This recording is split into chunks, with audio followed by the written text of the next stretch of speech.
Hey guys, Steve here. Sitting in front of the 841 right now. Ford 841 that is, Power Master. Let's do a little shop update.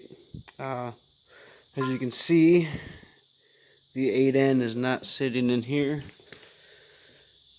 It's outside. Still smokes. I'm gonna get some rings for it. I gotta get the front main seal.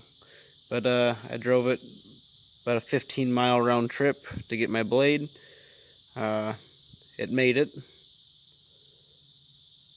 So it's proven worthy.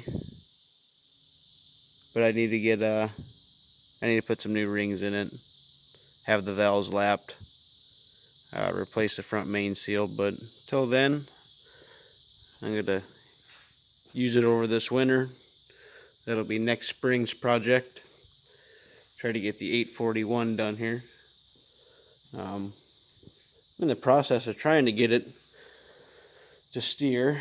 As you can see, if you remember from an earlier video, here's my steering shaft. Well, it's bent. So I can move this out of the way here.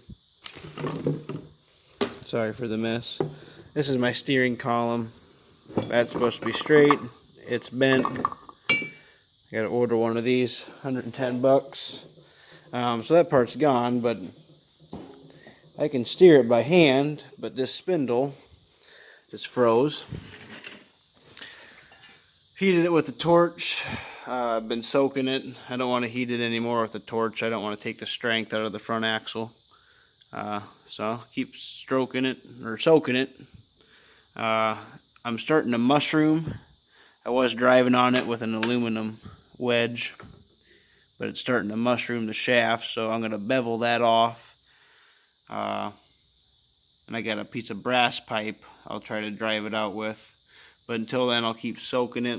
Hopefully it'll come free, but I've done a lot of these on wagons. This it's stuck. It don't want to churn. And like I said, I don't want to use the torch too much. I'd hate to take the strength out of this and be using it. I do plan to put a loader on this tractor, so I want to keep as much strength in the front end that I can. And then also, as I was tearing things apart, this is the radiator mount. It did have the front pump mount on it, which stuck out to here. I took that off, which I could closely see that this was all torn from when the tractor was flipped. The pressure of coming down on it ripped this apart. I gotta clean up the backside yet. This all mounts on the front of the engine, which holds the front end of the tractor on. 4 bolts mounted to the engine. So my plan here is to get this blocked up. Well, first I want to get that freed up while it's mounted on the tractor, and I don't have to worry about strapping nothing down. Get it to where that's able to churn, then take the front end off, see if I can repair this, but I don't think I'll be able to straighten this back out.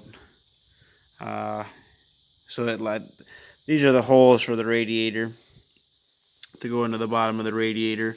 I might be able to get it, but I'd rather try to find a good used one.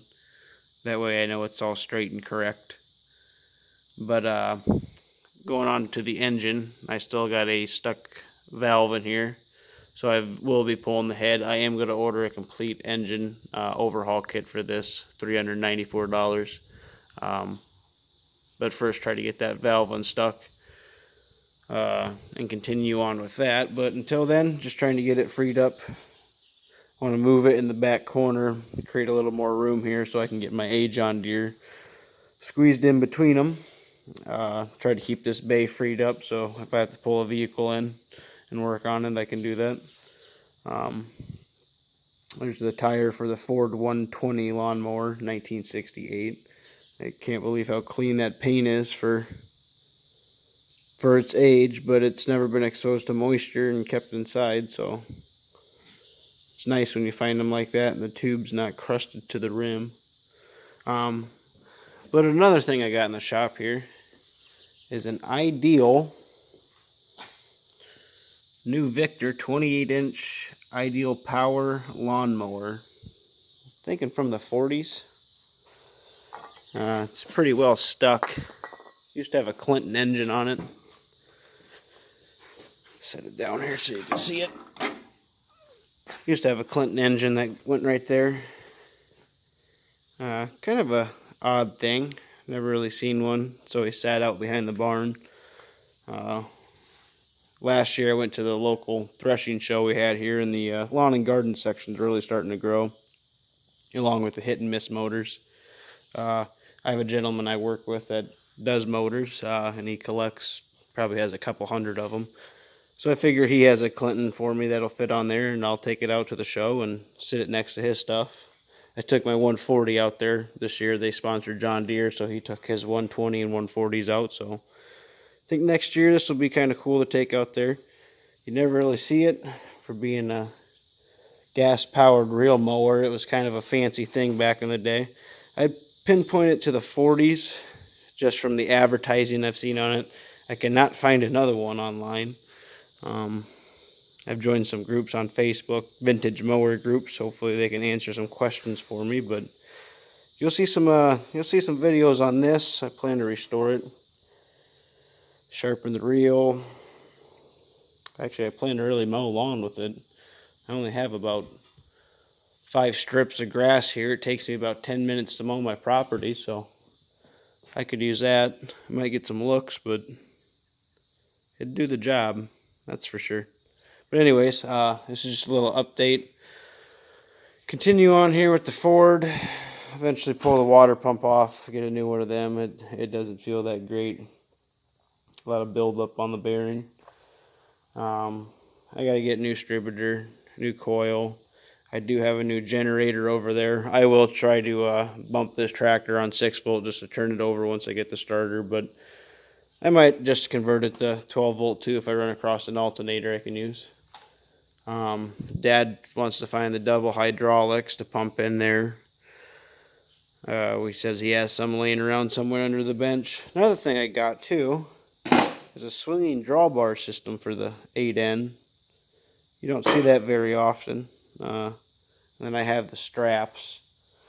There's one strap there for a complete 3-point drawbar system, which is nice. That makes it nice and tight when you're pulling a wagon with the 8N. It don't swing on the 3-point. Ties it all together. But anyways, I guess I'll give you an update on the G. It's covered up with stuff. Just trying to put some money in my pocket. I figure I'll have a couple $1,000 bill having the block and the head rebuilt. So just trying to save up money for that one, so I don't owe the man a bunch of payments. I can pay him off and put it back together in a hurry. But keep you updated on this little guy. This is the one we're going to continue on now that the other Ford's done. Try to get all the Fords out of the way so we can get some Minneapolis Moleens in here. That's what the shop was supposed to have, but we started with Ford and John Deere. So next there'll be a John Deere A sitting right there. So we'll have 3 projects going at once. Something I said I never really wanted to do, but you get bored with one, you move to the next. So stay tuned for more.